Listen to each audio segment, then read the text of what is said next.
My first video for Talent Pathways is What is Talent? There are some assumptions of talent, such as raw ability, unique ability, psychological determination, gifted, skill, and coordination. Sesmidali et al. Suggests that talent is socially constructed. It is a label of approval we place on traits that have a positive value in the particular context in which we live. Talent identification is based around generic frameworks, the aim to find the best of the best, the so-called elite. The picture here is the world's best player Lionel Messi and his son, Thiago. At just 2 weeks old, Thiago signed for Newell's Old Boys. The reason behind this was Lionel Messi was playing for this club at youth level just before joining Barcelona. The baby was 8 years younger than Lionel Messi when he signed for them. An article said they signed him hoping he would have his father's genes, and even if he had half the footballing ability, he would prove to be some player. This does question, however, if you're born with talent.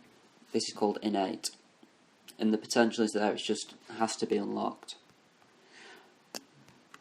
However, some people argue that it can be developed later on in life. Two examples at each end of the spectrum. For example, Mario Balotelli is innate because he had plenty of talent, he was gifted, he has much footballing ability, but he doesn't put it to work, he doesn't try when he trains, he's got the bad attitude.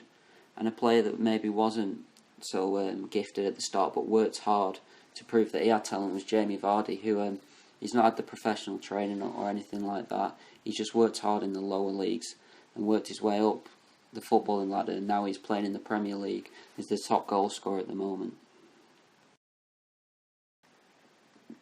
The table shown here is the different areas that link in with talent. Capacity to learn. I believe this is creating time to gain knowledge through different methods such as practicing, so the training for example, and watching others can also help you learn things. Capacity to grow. I believe patience is key here. Hours of practice is needed to develop talent. You've got to allow yourself time to grow. So it's important to stay focused and not lose motivation, because people will have talent, it's just whether they can uncover that. Develop new skills. This is gained throughout life and not just training and through sport. Life is full of many skills that are gained in different places and phases. For example, in a workplace you might learn to deal with other people, which could help you deal with teammates in sport, for example. Adapt to new challenges is an important one for me. These could be things such as moving away. So if you're a football player and you get to move to the other side of the country or something, you have to adapt to your new surroundings. A new job can be a challenge. Less time or more time training. Relationship breakups or a family member dying, for example. These are all things that you have to deal with to improve your talent. Dormant qualities is quite a hard one to define.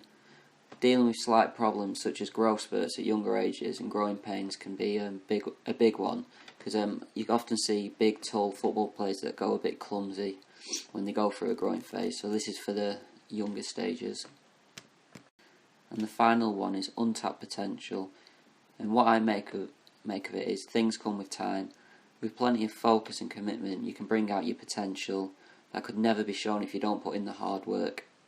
So there's many people that just work in offices now or something, and they could have had a talent in football, for example, when they were younger, but they didn't put the time in training, whether they had other commitments such as working at a young age. And as you grow older, that talent starts to fade as you don't have the early specialisation in sport. Here's two pictures of two talented athletes that everyone knows.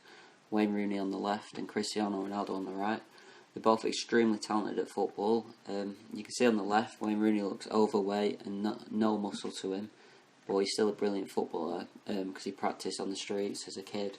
So he developed his talent to elite level, as did Cristiano Ronaldo, but it took him a bit longer and a bit more harder work. You can see he takes pride in his appearance and he goes to the gym a lot to bulk and be more physical to help him in the game. So one works a lot harder than the other, but they're both at the top of the game.